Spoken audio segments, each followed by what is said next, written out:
பிரியமானவர்களே, ஆண்டவராகிய இயேசு கிறிஸ்துவின் பரிசுத்தமுள்ள நாமத்தில் இன்றைக்கு காலையில் உங்களுக்கு என் அன்பின் வாழ்த்துக்கள்.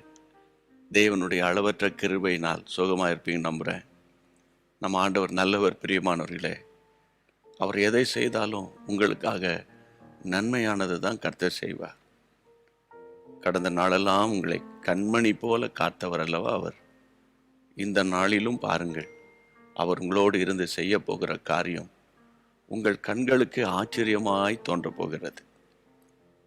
ஒவ்வொரு நாளும் மனிதனமும் ஆவியானவரோடு பயணித்து வருகிறோம் அல்லவா. இன்றைக்கு ஆவியானவர் உங்களுக்கு என்ன சொல்ல விரும்புகிறார் என்று கர்த்தருடைய வேத வசனத்திலிருந்து நாம் பார்ப்போம். நியாயாதிபதிகள் 7ஆம் அதிகாரம் 19ஆம் வசனம். எக்காலங்களை ஊதி தங்கள் கைகளில் இருந்த பானைகளை உடைத்தார்கள். பானைக்குள்ளே தீவெட்டி வைக்கப்பட்டிருக்கிறது. அன்றைக்கு கிதியோன் சொன்னான், கர்த்தருடைய பட்டயம் அது கிதியோனின் பட்டயம் என்று நீங்கள் சொல்லும்போது நீங்கள் எல்லாரும் ஒட்டு மொத்தமாய் உங்கள் பானைகளை உடைக்க வேண்டும் என்று சொன்னான். அந்த பானைகளை உடைத்த மாத்திரத்தில் 300 பேருடைய தீவெட்டிகள் வெளியரங்கமாய் காட்சி அளித்தது. கொஞ்சம் அதை யோசித்து பாருங்க. தீவெட்டிகள் இதுவரைக்கும் பானைக்குள் இருந்தது, இப்போது பானை உடைக்கப்பட்டு வெளியே பிரகாசிக்கிறது. இதே நேரத்தில் இங்கு ஒரு வசனத்தை நான் உங்களுக்கு காண்பித்து கொடுத்தால் உங்கள் கண்கள் அழகாய் திறக்கப்படும். அப்போஸ்தலனாகிய பவுல் கொரிந்தியருக்கு எழுதின 2ஆம் நிருபம் 4ஆம் அதிகாரம் 7ஆம் வசனத்தில், இந்த மகத்துவமுள்ள வல்லமை எங்களால் உண்டாயிராமல் தேவனால் உண்டாய் இருக்கிறது என்று விளங்கும்படி இந்த பொக்கிஷத்தை எங்கள் மண் பாண்டங்களில் பெற்றிருக்கிறோம். அதுதான் அபிஷேகம்.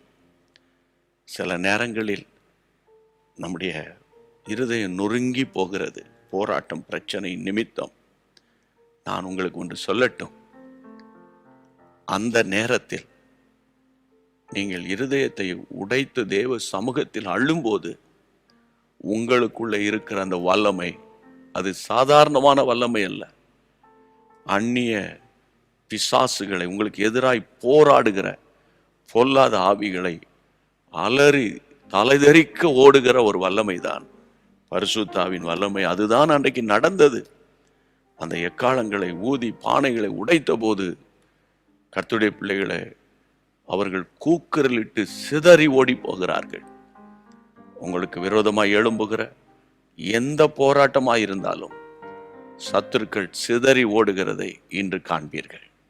நம்புறீங்களா? அவருடைய வார்த்தை தான் நமக்கு உணவு, உங்களுக்கு உணவு. இது ஒரு தீர்க்க தரிசனமான வார்த்தையை கர்த்தர் உங்களுக்கு தருகிறார். இப்போது கர்த்தராகிய இயேசுவின் நாமத்தில் உங்களுக்காக நான் ஜெபிக்க போகிறேன். கண்களை மூடி தலைகளை தாழ்த்தி ஜெபிப்போம். பரிசுத்தம் உள்ள நல்ல தகப்பனே, இயேசுவின் நாமத்தினால, அபிஷேகத்தினாலதான்ப்பா எங்களுக்கு விடுதலை, அபிஷேகத்தினாலதான்ப்பா எங்களுக்கு ஜெயம், அபிஷேகத்தினாலதான் எங்களுக்கு கர்த்தாவே ஆண்டவரை நாங்கள் வெற்றி பெற முடியும். இந்த நாள் முழுவதும் உடைய பிள்ளைகளை வெற்றி உள்ளவர்களாய் காத்துக்கொள்ளும். ஆவி, ஆத்துமா, சரீரத்தில், பரிசுத்தத்தில், பொருளாதாரத்தில், தனிப்பட்ட வாழ்வில் ஒரு வெற்றிகரமான நாளாய் இந்த நாள் முடியட்டும் அப்பா. இந்த ஜெபத்துக்கு கர்த்தர் பதில் கொடுக்கிறதற்காக கோடி ஸ்தோத்திரம். வீட்டார் அனைவர் மேலும் உடைய கிருபை இருக்கட்டும். தேவ சமாதானம் உடைய பிள்ளைகளை சூழ்ந்து கொள்ளட்டும். இயேசுவின் நாமத்தில் ஜெபிக்கிறோம் பிதாவே, ஆமென். உண்மையாகவே ஆண்டவர் உங்களுக்கு வெற்றி உள்ள ஒரு வாழ்க்கை இன்றைக்கு தருவார். கர்த்தருக்கு ஸ்தோத்திரம். மறக்காம நீங்க உங்களுடைய நண்பர்களுக்கெல்லாம் ஷேர் பண்ணிக்கிட்டே இருங்க இந்த செய்திகளை. ஆண்டவருடைய நாமம் உங்கள் மூலம் மகிமைப்படும். God bless you. அன்பான தேவனுடைய பிள்ளைகளே, இச்செய்தி உங்களுக்கு மிகுந்த ஆசீர்வாதமாக இருந்ததென்று நாங்கள் நம்புகிறோம்.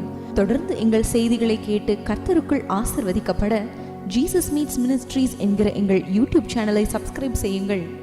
மேலும் உங்கள் ஜெப உதவிக்கு எங்களோடு நீங்கள் தொடர்பு கொள்ள வேண்டிய தொலைபேசி எண் 9842252836 மற்றும் 7299546363. Email gpsrobinson@hotmail.com. கர்த்தர் உங்களை ஆசீர்வதிப்பாராக.